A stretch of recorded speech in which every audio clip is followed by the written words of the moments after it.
Hello everybody, welcome back to a brand new Assetto Corsa Competizione video. We're going to squeeze one in just before the year's out, and this time round we're going to compare default setup to a custom setup on the same track in the same car, and we're going to do Silverstone in the McLaren because Silverstone has a mixture of corners, high speed, medium speed, low speed, it's flat, and from a driver's point of view it's very easy to replicate your laps, so I feel like it's the fairest test we can do.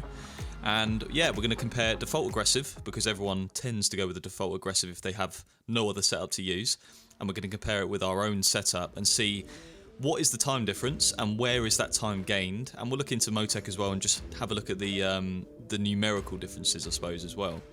So you can see with the default aggressive, you know, but for the naked eye it doesn't look bad, you know, everything looks like roughly it's in the right place.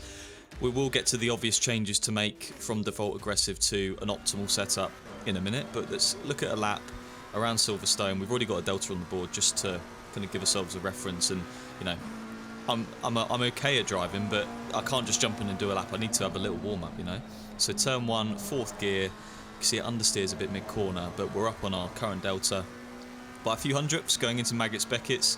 So because the setup tends to be quite understeery, you have to turn in really early. We missed the curve on the inside, managed to get the car rotated with the brake for the left, for the right. You see it just pushes the nose on the exit. You can run the curve on the exit of Chapel, but it just, you can already tell it looks understeery, and mid-engine cars tend to be quite understeery anyway, but this looks particularly understeery. So going into Stowe, get the nose in, trail brake off, as part of the new V point. Somehow we kept that within track limits there, but as part of the new V 1.8 update, which I've not done a video on because there's so many videos anyway from other YouTubers.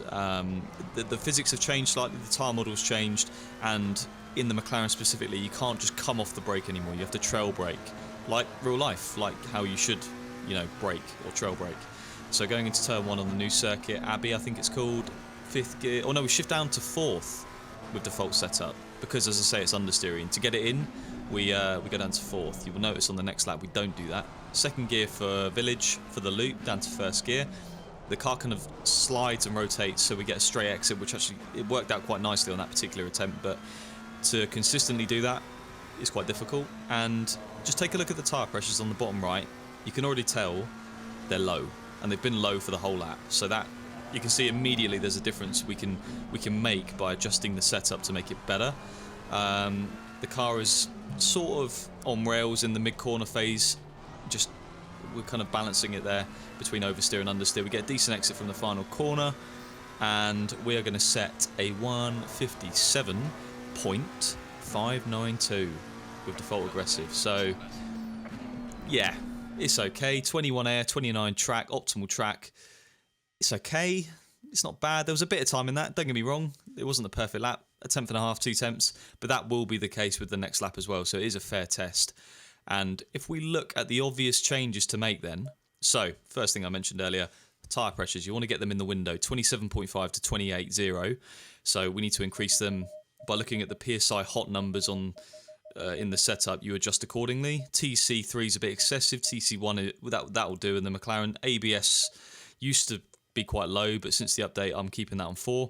Brake pad 1 is always quicker than brake pad 2. Brake pad 2 lasts a bit longer for endurance racing. Pad 3 for wet racing and pad 4 is an experimental pad, which is just as quick as pad 1, but it's hard to control. So steering ratio 11 makes it easier to turn, basically. Brake bias was way too far forward. That was contributing to some of the understeer we were getting, so put that rearwards a bit.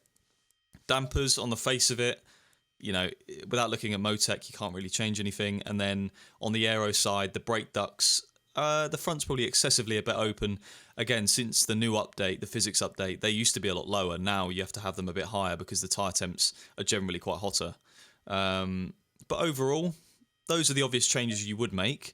Now, if I load up my custom setup, which I'm sorry, I'm not going to show you. I'll show you the Motec, but I'm not going to show you the setup simply because it's something we've been working on, me and, you know, the team, Yassi, Veloce. I don't just want to leak it in a video. You know, we work hard for the setups, we use them in races, and we use them to get results. I would feel guilty letting those guys down, just throwing the setup to everyone out there, and all our hard work is kind of down the drain, because it doesn't matter how good a driver you are, if you haven't got the setup, you won't be anywhere. So it's part of being at the front of sim races. So, into the custom setup lap then. We're braking later for turn 1, which is because we can rotate the car more. The car is more pointy, has more downforce, better traction, and you can brake later with it. So in every phase of the corner it's better. So you can see there, it just turns a lot better throughout Magnus Beckett's. Bit of oversteer on the left, but then look how much it turns when you come off the brake there for Chapel.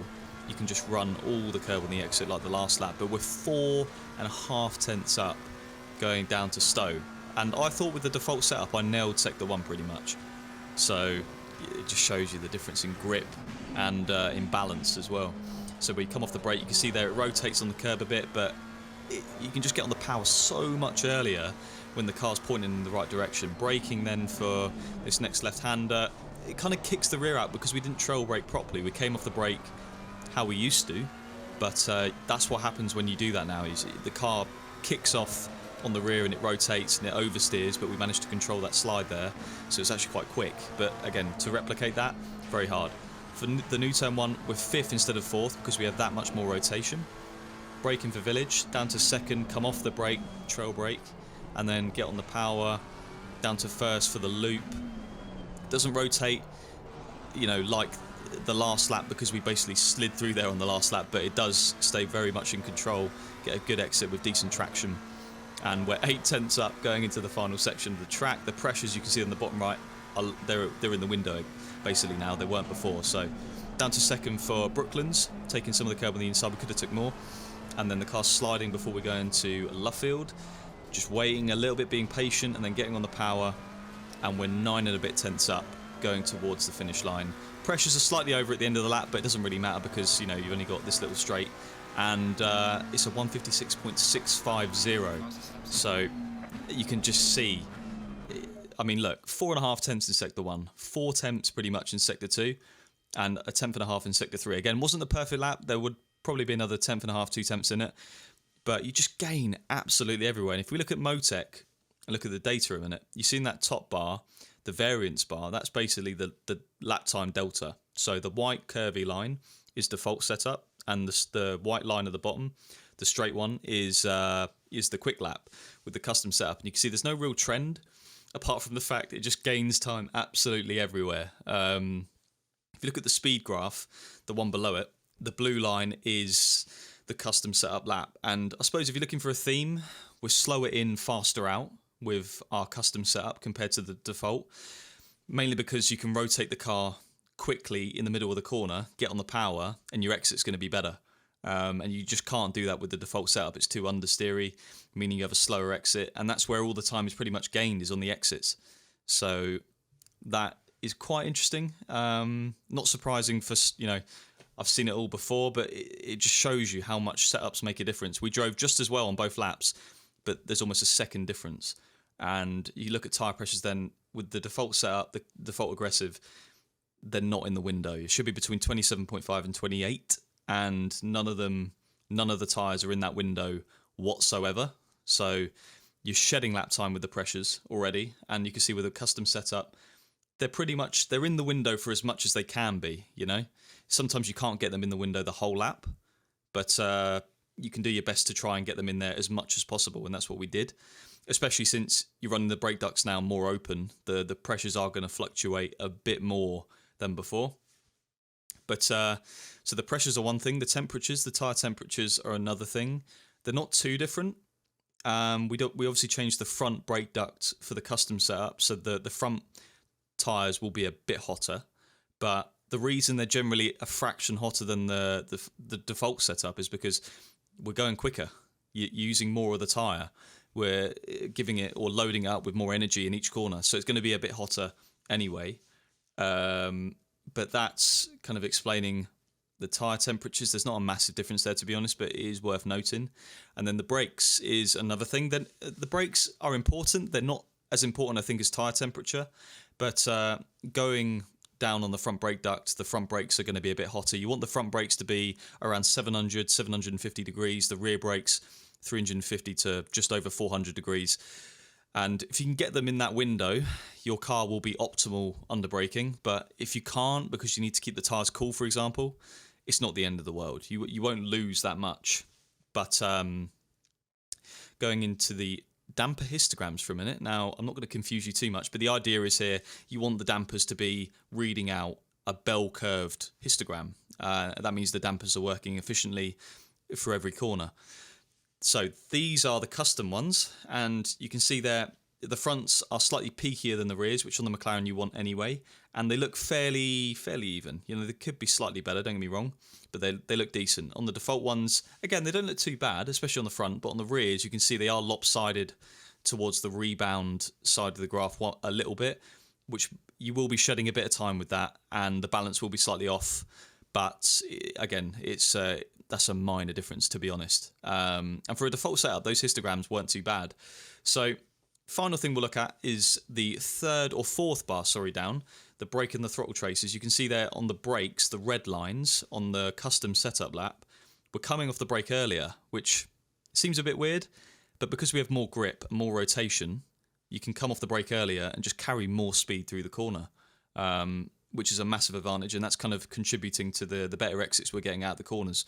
And the steering angle, the one below that, you can see with the custom setup one, the coloured line, it's fractional, but we are steering less. So you will actually use less of the front tyres than that of the default setup one and be going quicker.